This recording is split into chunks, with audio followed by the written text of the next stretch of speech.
Good morning, students. In this chapter, till now, we have studied about meaning of development, different developmental goals, income and other criteria. Now let's move further. Before I begin, I want you all to take out your books and pens so that you can jot down some important points. Let's begin. Body mass index.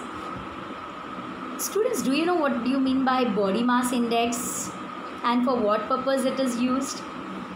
Let's see.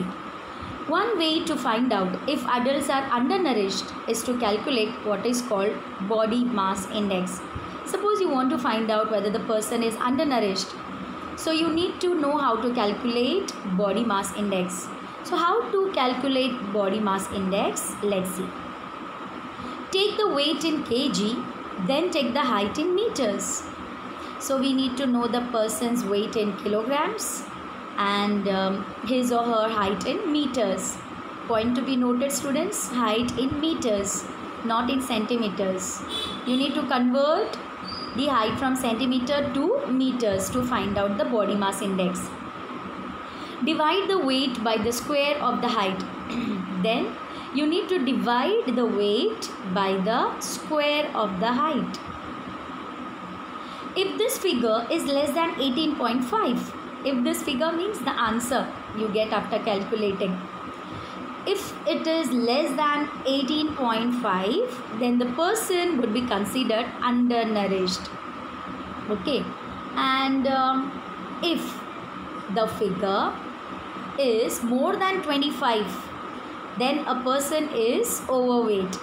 So less than 18.5, the person will be considered undernourished, and if the BMI is more than 25, then a person would be considered as overweight. Is that clear, students? So let's calculate this. In case a person's weight is 45 kg, okay, and his height is 1.5 meter. So as per the formula, body mass index is equal to weight in kg upon height in meter square. So weight 45 kg and height in meter is 1.5. So 45 upon 1.5 square, because height in meter square, that's why 1.5 square. I hope it is clear to you. So the answer you get is 20. So students, this person would be undernourished, nourished or overweight? Yes, let's see. This person's BMI is between 18.5 to 25, right? That means this person is nourished. He is normal. So as per BMI indicators, less than 18.5 undernourished, between 18.5 to 25 nourished, and over 25 overweight. Students, I hope this is clear. And this is not applicable for growing children, because their height and weight keeps on changing, right? So this is applicable only for the adults, grown-up adults. Next is Human Development Index. Now let's see what is this Human Development Index. Human Development Index is a statistical tool used to measure a country's overall achievement in its social and economic dimensions. So HDI is a statistical tool used to measure a country's overall achievement in its social and economic dimensions. Is that clear, students? HDI published by United Nations Development Program. Okay, it's published by United Nations Development Program. For what purpose? Let's see. For comparing countries based on the educational levels of the people, their health status and per capita income. So this HDI is published by UNDP, that is United Nations Development Program, is to compare countries on the basis of criteria like education, health status of the people, as well as the per capita income. Students, do you remember we have already discussed about the World Bank, right? World Bank uses the per capita income as a method to measure the development of a country.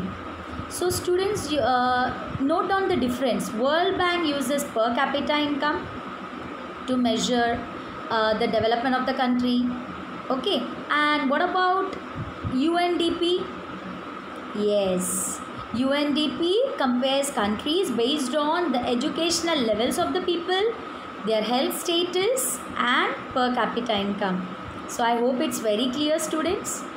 HDI published by UNDP compares countries based on educational levels of the people, their health status and per capita income, whereas the World Bank uses per capita income as a method to measure the development of a country. So it's simple, students. I hope you have understood. Next topic is gross national income. So let's see what is this gross national income. Gross national income is the total amount of money. Point to be noted, total amount of money earned by a nation's people and businesses. So GNI is the total amount of money earned by nation's people and businesses. Students, do you know for what purpose this GNI is used? Yes, gross national income is used to measure and track a nation's wealth from year to year. So I hope you have understood gross national income. Now let's move on to the next topic, that is life expectancy at birth. Let's see what does it mean. Life expectancy at birth denotes, as the name suggests, average expected length of life of a person at the time of birth. So I hope it's clear for you. Still, I'll make it more easy for you. Life expectancy at birth is defined as how long on average a newborn can expect to live. So it's very easy, students. Life expectancy at birth is defined as how long a child, newborn child, will survive, okay, expected to live if the current death rate do not change. Hope it is clear. Students, look at this table given. Some data regarding India and its neighbors for 2014. We are going to compare the countries, especially Sri Lanka, India and Nepal, in terms of gross national income, life expectancy at birth, literacy rate and the Human Development Index rank in the world. So let's begin with the gross national income. If you see the gross national income of Sri Lanka, it is 9,779. India, it is 5,497. And Nepal, it is 2,311. Okay, this gross national income, GNI per capita, it is measured in terms of purchasing power parity in dollar. So when we compare the gross national income of Sri Lanka, India and Nepal, we can make it clear that Sri Lanka's GNI is more than India and Nepal's GNI is less than India. Is that clear? Let's compare these three countries in terms of life expectancy at birth. Sri Lanka, it is 74.9. India, it is 68. And Nepal, it is 69.6. Once again, Sri Lanka, it is 74.9. India it is 68 and Nepal it is 69.6. Students, it's very clear that the life expectancy at birth of the people living in Sri Lanka is better than the life expectancy at birth of the people living in India. Even the people living in Nepal, their life expectancy is better than our country. So I hope it's clear, students. Now let's talk about the literacy rate. Literacy rate of Sri Lanka is 91.2. India it is 62.8, whereas Nepal it is 57.4. So again, Sri Lanka's literacy rate is better than our country, and even Nepal's literacy rate is much lower than Sri Lanka. Is that clear, students? Now let us talk about the HDI rank, that is Human Development Index rank. Sri Lanka's HDI rank in the world is 73. India's HDI rank is 130 and Nepal's HDI rank is 145. So students, it's very clear that Sri Lanka is more developed than India and Nepal. Small country in our neighborhood, Sri Lanka, is much ahead of India in every respect. Isn't it? Just now we saw Sri Lanka is much ahead of India in every respect, in terms of GNI, in terms of literacy rate, in terms of life expectancy at birth. Isn't it? Now let's talk about Nepal. Nepal has half the per capita of India, yet it is not far behind India in life expectancy and literacy levels. So though Nepal has half the per capita of India, yet it is not far behind India in life expectancy and literacy rate. So we compared 3 countries, right? India, Sri Lanka as well as Nepal. So I hope it is clear, students. And out of these, Sri Lanka is the most developed, okay, in every respect, like in terms of gross national income, in terms of life expectancy at birth, in terms of literacy rate, and its HDI rank is 73. Okay, and our country India ranks 130, and this HDI ranks in the above table are out of 188 countries in all. So you can imagine our country is 130 out of 188 countries. I hope it is clear, students. Let's talk about sustainability development. Students, you have already learned this topic in your geography lesson number 1, resources and development, right? Let's revise. Sustainable development is development that meets the needs of the present without compromising the ability of future generations to meet their own needs. That means we can use resources, no doubt, but we need to use it judiciously, wisely, so that we can keep something for our future generations as well. We have not inherited the world from our forefathers. We have borrowed it from our children. So it's very clear, the resources has not been gifted by our forefathers to us, that we can use it anyhow.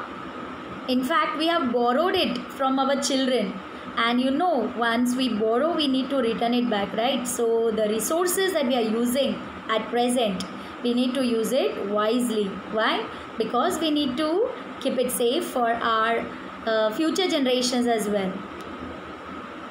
Since the second half of the 20th century, a number of scientists have been warning that the present time and levels of development are not sustainable.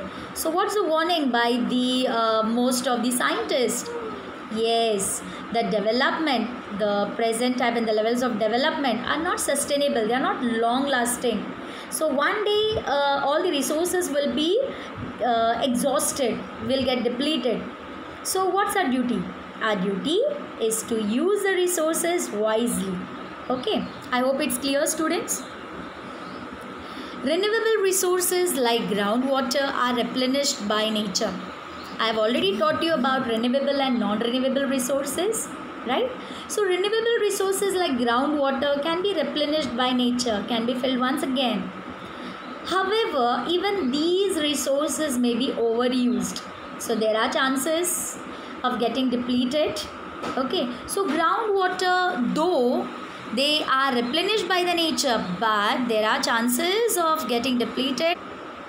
Recent evidence suggests that the groundwater is under serious threat of overuse in many parts of the country. About 300 districts have reported a water level decline of over 4 meters during the past 20 years. Nearly one-third of the country is overusing their groundwater reserves. In another 25 years, 60% of the country would be doing the same if the present way of using this resource continues. Groundwater overuse is particularly found in the agriculturally prosperous regions of Punjab and Western Uttar Pradesh, hard rock plateau areas of Central and South India, some coastal areas and the rapidly growing urban settlements. So after reading this passage, it's clear that groundwater is under serious threat of overuse in many parts of the country, and there is water level decline of over 4 meters during the past 20 years in 300 districts, and nearly one-third of the country is overusing their groundwater reserves, and in another 25 years 60% of the country would be doing the same if the present way of using this resource continues. And in which areas this groundwater is overused, students? Yes, in the agriculturally prosperous regions, as well as hard rock plateau areas of Central and South India, as well as some coastal areas and the rapidly growing urban settlements. Non-renewable resources cannot be replenished as they have a fixed stock on earth. And what about non-renewable resources? They cannot be replenished once it's used. They are depleted, they get exhausted. For example, crude oil. Look at this table, students. Exhaustion of natural resources. Crude oil reserves. Country Middle East, United States of America, and the world. Reserves 2013, 1,000 million barrels. Middle East, it is 808.5 thousand million barrels. United States of America, it is 44.2 thousand million barrels. And world, it is 1,687.9 thousand million barrels. Number of years reserves will last. For Middle East, it's 78.1. United States of America, it is 12.1. And world, it is 53.3. The table gives an estimate of reserves of crude oil. More important, it also tells us for how many years the stock of crude oil will last if people continue to extract it at the present rate. The reserves would last only 53 years. You can see here, students. 53 years. This is for the world. However, different countries face different situations. Countries like India depend on importing oil from abroad because they do not have enough stocks of their own, right? And USA also, number of years reserves will last is just 12.1, right? So it's very clear, students, that we need to use the resources wisely. We do discover new resources, but it will also get exhausted. We can achieve sustainable development by lowering the use of non-renewable resources such as crude oil and encouraging renewable sources such as sun, wind, etc. So I hope students you all have understood the topics covered today. It's quiz time now. Which small country in our neighborhood is ahead of us? Option A, China. Option B, Pakistan. Option C, Sri Lanka. Option D, Nepal. And the correct answer is option C, Sri Lanka. Next question. Sustainable development takes care of the present and dash. Option A, society. Option B, past. Option C, future. Option D, community. And the correct answer is option C, future. Sustainable development takes care of the present and future. Next question.